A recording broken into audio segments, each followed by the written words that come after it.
Have you even opened social media and thought, nauna na sila, may negosyo na sila, may mga anak na sila, may pamilya na sila, may sarili na silang bahay, successful na sila, pero ako, nandito pa rin. Then you start asking yourself, am I too late? Did I miss my chance? Am I running out of time? If you ever felt that way, this message is for you. Hi everyone, I am Rosie and welcome to my journey of faith. And today, pag-usapan natin ang isang kasinungalingan na madalas nating paniwalaan. That we're running out of time. I think one of the biggest pressure today is comparison.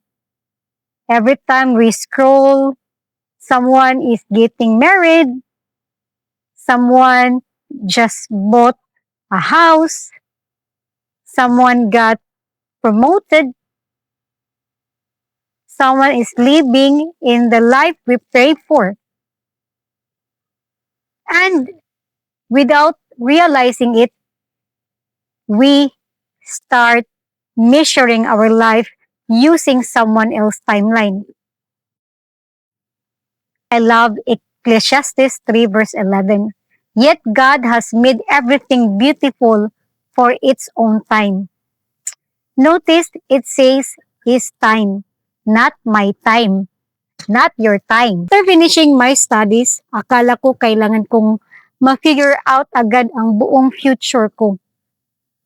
But God reminded me, just because you don't know what's next doesn't mean God doesn't.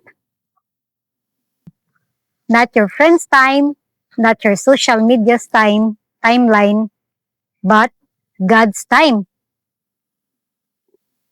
Maybe your blessing isn't late. Maybe it's simply being prepared. Because God isn't only preparing the blessing, He's preparing you. In Habakkuk 2 verse 3 says, if it seems slow in coming, wait patiently. It will surely take place. Waiting doesn't mean God forgot you.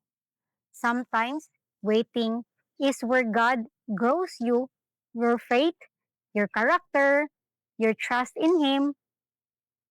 And this verse gives me so much peace.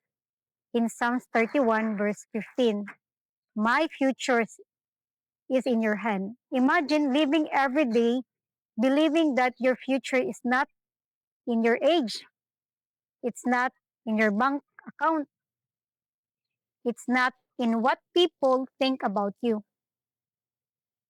Your future is in God's hands. And there's no safer place to be than there.